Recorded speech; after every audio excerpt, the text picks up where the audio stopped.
우리가 신약 성경을 보게 되면 이러한 이야기들이 나옵니다. 우리는 그리스도 안에 감추인 자다. 이런 말은 그리스도 안에 감추인 자다. 이 말씀을 읽으면서도 우리는 세상을 향해서 성공을 함으로 명예를 얻음으로 그래서 그리스도를 이름을 나타내기 위해서 내가 이 모든 것들을 드러내야 되겠다. 아닙니다. 우리가 진정으로 하나님을 알게 되면 그리스도 안에 감추인 자가 되어서 세상에서는 참으로 그 사람을 발견하기 어렵습니다. 그리스도 안에 감추인 자라는 말씀은 그리스도 안에서 영원한 생명과 영광의 소망을 발견하고 소유한 사람을 의미하죠. 그래서 이는 밭에 감추인 보화의 비유처럼 그리스도를 가장 귀한 보화로 여기고 자신의 모든 것을 다 헌신하고 희생하여 그 보화를 소유한 사람을 뜻하기도 합니다. 또한 성령 안에 있는 자는 그리스도의 가르침을 따르며 사랑을 실천하는 사람을 그리스도 안에 감추인 자라고 성경은 우리에게 비유적으로 이야기를 하고 있죠.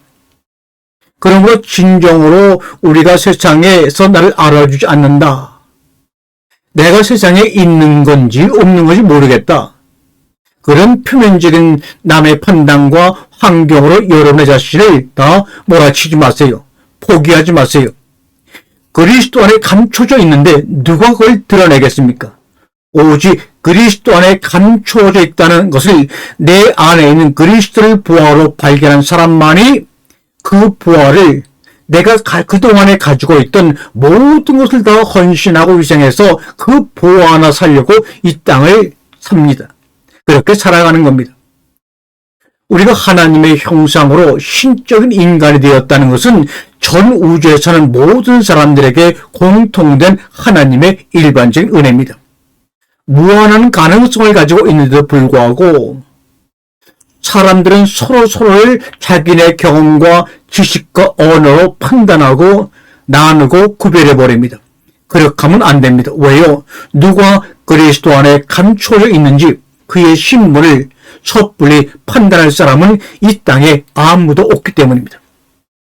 오늘은 17세기에 어느 나라의 왕자 이야기를 통하여 신분을 감추고 사는 나 라는 제목으로 우리 잠깐 한번 재밌는 맛깔나는 이야기를 나눠볼까 합니다.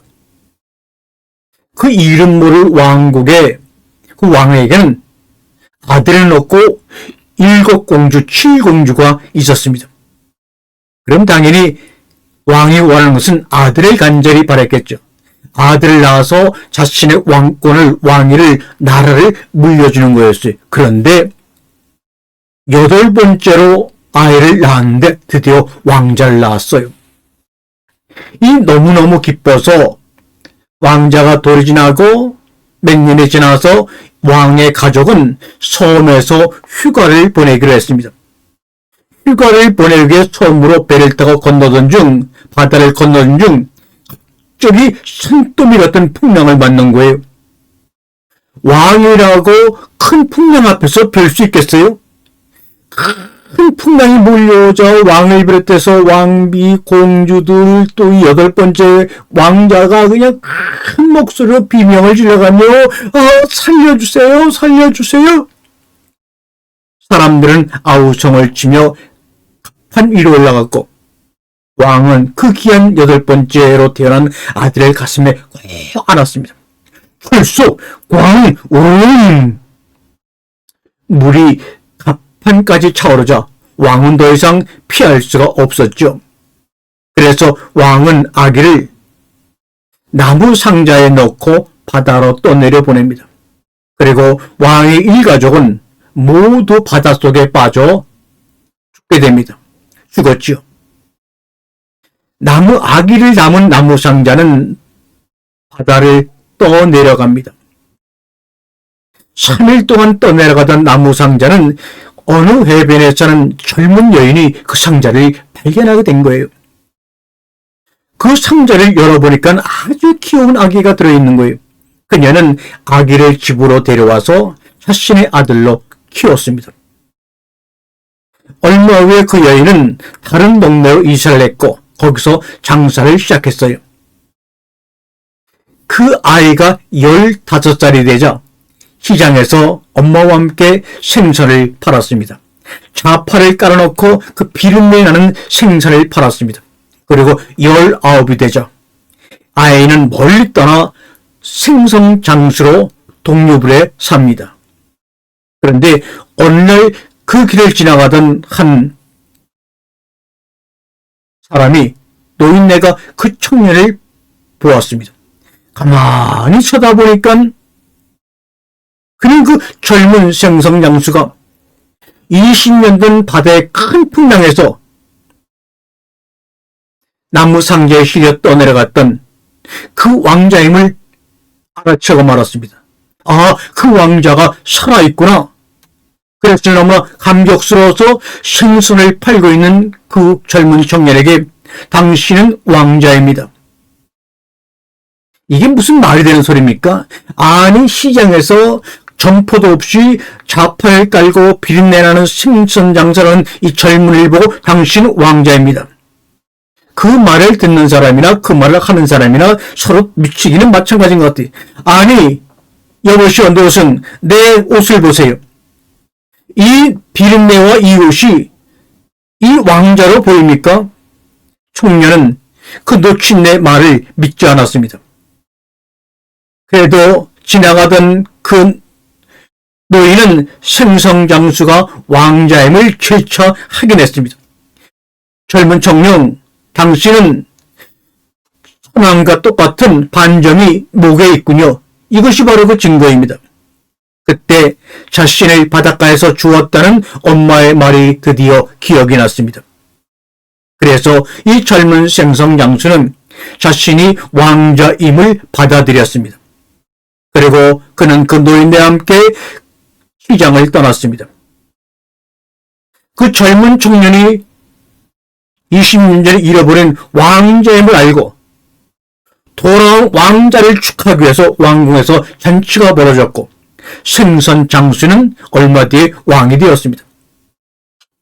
이 이야기에서 왕자의 신분은 하늘 왕국의 발견과 같습니다. 흙 속에 묻힌 부활을 발견한 그 장사건과 똑같은 겁니다. 그리스도 안에 신분이 감춰진 것을 발견한 믿음의 사람들의 깨달음이요 눈이 열린 것과 마찬가지입니다. 젊은 생선 장수는 처음에는 믿지 못했지만 결국 자신의 신분을 확인했습니다. 오늘 이 이야기의 핵심은 생선 장수일 때와 왕이 되었을 때 청년에게 어떤 차이가 있냐 하는 점을 우리가 한번 확인해보고 말씀을 나누려고 하죠. 이 생선장수 청년이 왕자임을 몰랐어도 청년은 실제로 원래 왕자였습니다. 단지 자기가 자기 자신의 신분을 알아보지 못했을 뿐이죠. 믿음의 길이라는 것, 신앙의 길이라는 것, 영적 탐구도 이와 같습니다. 여러분, 우리는 빛이요, 우리는 신적인 인간이요, 하나님의 DNA를 우리의 영혼 속에 가지고 있지만 이 땅에 살아가면서 제한된 개인으로 자기의 신분을 잊어버리고 삽니다. 자신이 왕자이지만 생선장수로 또 아니면 노동자로 또는 교사로 다양한 직업을 가진 보잘것없는 사람으로 여기며 그 일에 충성합니다. 자신이 이미 있음에도 분리된 개인으로 여깁니다. 고작 자신을 구도자 따위로 여기며 혹은 여기저기 기돈을 찾아다니고 수돈을 찾아다니며 왕국을 떠돕니다. 자신이 왕이며 이미 이것이 하나님의 나라 왕국임을 알지 못하고 있습니다. 또는 이 사실을 마음속 깊은 곳은 알고 있어도 믿지 못합니다. 집을 한 번도 떠난 적 없는 우리는 자신의 궁전을 찾아 날마다 이리저리 유목하며 방랑하며 떠돌아다닙니다. 이야기로 되돌아가 보지요. 1년 후에 청년은 왕 역할에 너무너무 실증이 난 거예요. 그는 예전에 단순한 생선장수, 시장에서 활기 넘치는 그때가 너무나 그리워졌습니다. 그래서 왕이 된 왕자는 허름한 옷을 갖추고 몰래 시장으로 나갔습니다. 그리고 사람들은 생선장수가 왕인지를 알아보지 못하고 왕은 예전 생활로 돌아가 생선을 팔며 참으로 즐거워했어요. 이 이야기의 뒷부분은 무엇을 말하고 있는가? 깨달은 후에도 우리의 습관은 잘 바뀌지 않습니다. 옛 습관으로 그대로 살아도 우리의 원래 신분, 높은 신분에는 변화가 없어요. 우리가 의욕에 빠질 때라도, 의심에 빠질지라도, 믿음의 삶에서 잠시 떠나 있을지라도, 두 번째 아들 탕자처럼 있을 때라도, 그래도 왕처럼 행동하지 않을 때라도, 우리가 옛 습관 속으로 다시 돌아가도 우리의 지위는 변함이 없습니다. 비천하고 평범하게 지내도 우리는 지금 그대로 고귀한 신분입니다. 마지막 요점은 우리의 외모나 우리의 행동이나 우리의 지식은 중요하지 않다는 사실이에요. 우리는 성인들처럼 겉으로 경건한 척하며 느릿느릿 말하며 품위 있고 거룩하게 일부러 말하고 행동할 필요가 없습니다. 먹는 음식을 바꾸거나 옷의 스타일을 바꿀 필요조차도 없습니다. 굳이 채식을 하거나 회색 옷을 입고 다닐 필요도 없습니다. 평화의 향기를 풍길 필요도 없고 우주 에너지가 척추로 들어올 필요도 없고 과거의 나쁜 죄를 해소해야 할 필요도 없습니다. 모든 사람에게 무조건적 사랑을 느껴야 되는 일도 아닙니다.